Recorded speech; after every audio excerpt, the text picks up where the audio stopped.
Good morning. Denise Dryden out here on Bainbridge Island doing my weekly Sunday video. Been doing these for a few years now, so this is getting fun. And we're in week 3 here in Washington of total stay at home, shut down of all the businesses and whatnot. And I would imagine that things are getting a little crazy. So today we're going to talk about really this core issue of how to feel, how to witness, and how to hold, which brings together a lot of the previous work that I've been doing over the last two plus decades, because my experience is working with families when this kind of chaos hits through addiction, through school refusal, through oppositional defiance in some of the younger years, overwhelm, when family systems are in full-on chaos and something's got to give. So that's sort of like, I'm used to this kind of chaos, plus I'm thinking that I'm a little bit more used to it than most people. So I thought I would give you some tools, some perspectives, and some tools of how to navigate through this. So, here in Washington, the schools are officially canceled. So between now and Labor Day, you have your kids at home. You have your kids at home if you have kids, and you're responsible for their education until they complete the grade that they were in when this all started, right? And some of you are working from home. Some of you are concerned about finances. Some of you are concerned about health. I mean, there is a lot of chaos, a lot of overwhelm going on. So whether you're watching the news and there's updates, there's virus statistics, there's financial concerns, this isn't just sort of like my family's in a little chaos or my life's in a little chaos. It's like the entire world is starting to fall apart and move, right?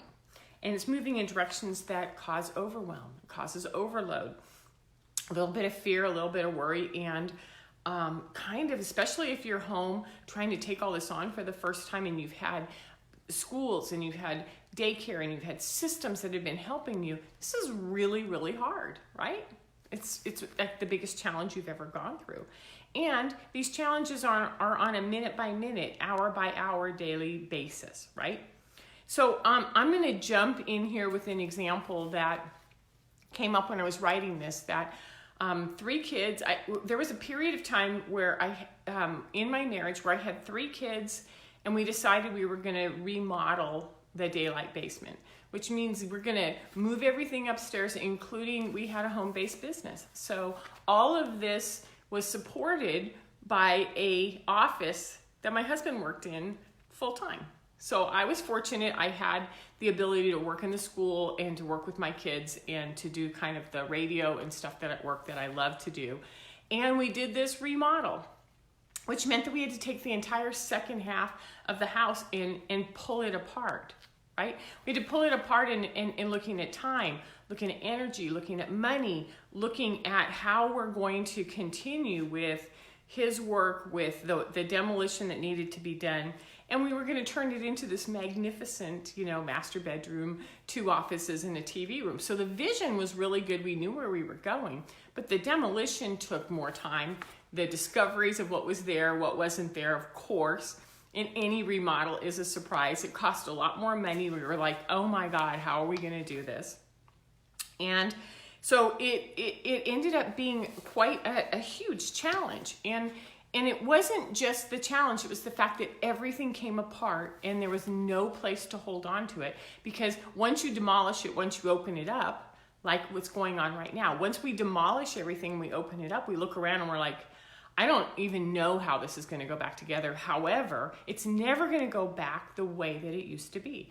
It's never going to look the way that it used to be. All we can do is sort of start to hone in a vision of what it's going to look like in the future. So our emotions can get high, our tempers can need to be managed, our lives are just sort of up in the air. And whatever this is happening for you personally that you're facing with this shutdown and with this global chaos, now check in on what are the stories that I'm really telling myself. Am I grabbing a hold of these theories of 5G, alien intervention, pedophile stories, there's stock market crash, techno governments, like think of all the controversies, right? Or all the stories, or we're going to lose our house, or my children are not going to be able to pass their next grade because I don't know how to homeschool. Think of those stories that you're telling yourselves and check in and find out, what is it that's really going on? So you check out the areas that are being stretched for you. Is it the way that your kids are trying to do education at home and you guys don't have a clue how to do it and the kids are resistant, and maybe they were even those kind of kids that gave teachers a hard time when they were at school, right? So of course they're going to give you a hard time when they're at home.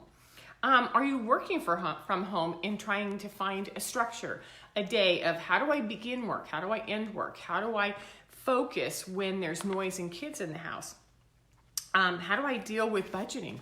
That if the money's not coming in, maybe one of you has a salary, but the other one doesn't. Or what if neither of you have a salary right now and you have no idea where the money's coming from? So pay attention to what has your attention right now. Pay attention to where your mind's going and grabbing a hold of fears and worries.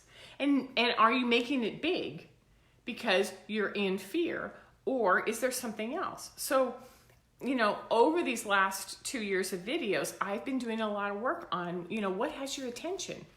Where are you putting your focus? And if you can shift it into something that's easier to manage, it'll help you feel and witness and hold for something different. So I'm not suggesting that you ignore all this and you go, la, la, la, everything's rainbows and fairies. Absolutely not. I'm saying how you bring your attention forward makes a difference on how you create the life that you're living, right? So I'm reminding you to pay attention, not shove it under the rug, not lock it away, not bury it, because I think you're noticing that those things that you've been pushing away are starting to sort of push up at you. You can't ignore them anymore. They simply are refusing to go away. So it seems like when life gets big, when it gets challenging, that it's time to rise up and meet it. And rise up is like, do you power up and try to control it? Or do you simply rise up and find a different perspective for how to do this? So part of this video is that, we're going to go into the solution base, which is, what do you mean by rise up, Denise? Don't give me all this airy fairy stuff. Give me some solid stuff to work with. So when I say rise up, I'm saying meet it. Look it right in the eye and go, okay, you're right in front of me. You need my attention right now, kind of like you would with a toddler. You can ignore the toddler's going to get louder. Or you can put everything down and go, okay, you have my full attention. What is going on here? So the first thing that we want to do is we want to stop and we want to get present. It's almost like stop it and go, boom, bring it into presence, which is I have to stop talking on the phone. I have to stop, doing the tasks that I'm doing. I have to put it all down, or stop, put it, rest it for a minute, and then bring everything present and do this like assessment, right? And don't go back into, oh my God, this is worse today than it was yesterday. And go back into the stories that you have from the past, and don't go into the future, which is I can hardly wait till school starts again. And then you find out school isn't starting and you go, oh no, this isn't ever going to end, right? So we don't go back and we don't go future tripping. We stay exactly right where you are, right here, right now. Second thing is to feel it. Go like, what's really going on in this room? Allow yourself to feel it. If you block it, it's going to get louder. If you open up and you feel it, feel all of it. Look around and go, okay, this is going on over here. This is going on over here. This one's really upset over here. And you use your intellect, your killer assessment skills to sort of assess and go, okay. Now I can sort of look around and go, which one of these needs my attention first, right? And so you feel into what's around you. Number 3 is that you firmly put yourself your own place in the world right now, which is, this is me right here. This is what I can do. This is what I can't do. And so not digging in and trying to like shuffle through it or stand up and try to control. It's kind of like, so this is my space right now. This is what I can do in this moment. This is what I can do right now. It's not about what do I need to do next week so that this never happens. It's what can I do right now. And then number 4 is that you trust. You trust that you know that something you're going to do is going to change it. You trust that whatever comes your way, you've got it. that you trust that you can be fluid and you can be responsive and you can be balanced. And it's sort of like whether it's the Matrix example where you can slow things down, or you're the Jedi Knight, you go like, whatever comes my way, I'm now paying attention and I know I've got this, right? So how do you do this? And so the tool that I use that helps me, and that has been coming up over and over again in the feeds of the people that I honor and follow on Facebook and Instagram, and what I read about and what I know for myself to be true, is called the vertical and the horizontal. It's a tool that Alan Seal talked about in his transformational presence coaching, and it today now has been the most effective tool for me. So the first thing that we do is you make sure that you spread your feet out like yoga toes, right? And you get your feet really, really wide and you put them on the floor, and you kind of suction cup them in, and you go like, I'm here, I'm on the floor. My feet are on the floor and my knees are slightly bent, and I'm ready for whatever comes my way. I'm not rigid, I'm not angry, I'm not entrenched, I'm fluid, and I'm ready for whatever comes my way, right? And once you get to that spot, the most important thing to do is to sort of go from the base of your torso through your legs, whether you imagine vines, ropes, strings, chains, anchors, anything, as you just dig them straight in to the center of the earth, and you go, I am here on this earth, on this planet, right now, in this room, and this is me. I like to imagine that I partner with Gaia, and I imagine her down there, and I go, I really need you right now, girl. And I just stick my hand down, and I go, I need you to hold me, because I need to stay on this planet. I need to be grounded. So we're not disconnecting and hoping it goes away. We're literally digging in with our feet and saying, I'm grounded on this earth. And then we breathe in and up and down, up to our heart and down into the center of the earth, and up into our heart and down into the center of the earth. And what that does is it starts to say, you got this. No matter what happens, I've got this.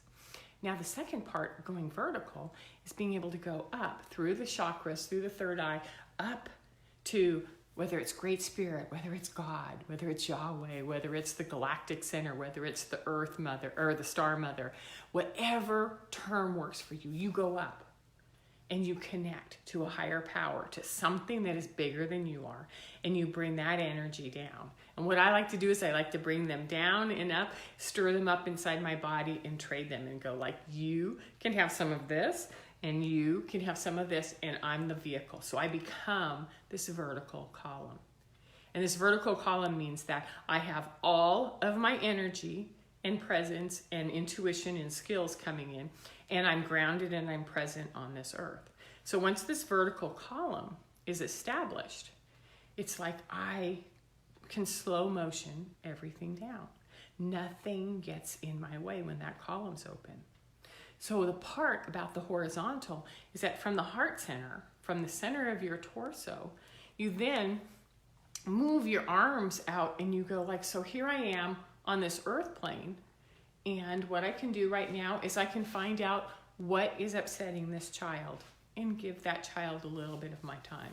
Or I can say, I need about 10 minutes to go make this phone call. This is important for my work. I'm going to step in this room, and when I come back out, things are going to be things are going to be different.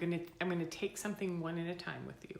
Again, it's like you're pulling all of your power in, and you're connecting it to something that's bigger than you are, that helps you, and then you're coming into your mastery out here on the horizontal, right?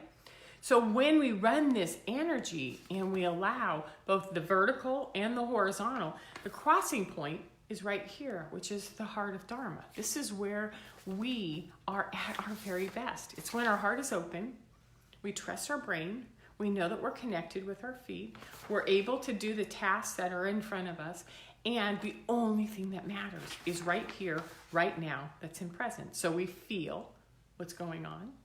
We witness, yep, that's going on, and we don't put a judgment on it. And then, the most beautiful part is we hold. We hold, which is, things are kind of chaotic right now. And we don't tell ourselves stories. And then what we do is we spread this phenomenal confidence that we have in ourselves into the room and go, I can only do what I can do, and I'm going to go at it one little bit at a time until I can start to bring the chaos in my body down. I can start to bring the chaos in the room down, because I think you're going to notice that once you as the adult, you as the person in the room, whether you live by yourself, whether you're sequestered with a roommate or a partner, whether you're sequestered with a family or an extended family, if you can ground, then your world becomes very calm to you. And it might, just might, bring the rest of the world down around you, right? Might bring them into calm. So look for moments of a smile or eye contact or something that says, yeah, we're gonna be okay. This is working. And you trust that you're bringing into this space something that's calm and different than what you've done before, right? And that this is the only way that I know to go through this kind of chaos. And this technique allows you to slow everything down into slow motion, and time becomes warped. Time becomes different. Time becomes something that we have now been able to master on a much more efficient level, much more compassionate level, right? So when we radiate this place of the vertical and the horizontal, we calm the room down, we calm ourselves down, and we become this leader, this self-leader. We take care of ourselves, the leader within the people we love, and we have this clarity so we can feel and we can witness and we can hold, and we have this kick-ass clarity that says, I got this. This is the only thing we can do, because anything else is just going to turn us into a spiral. So we hold, right? So this is the kind of stuff that I've been working on, and these are the tools that I keep teaching over and over again in my coaching.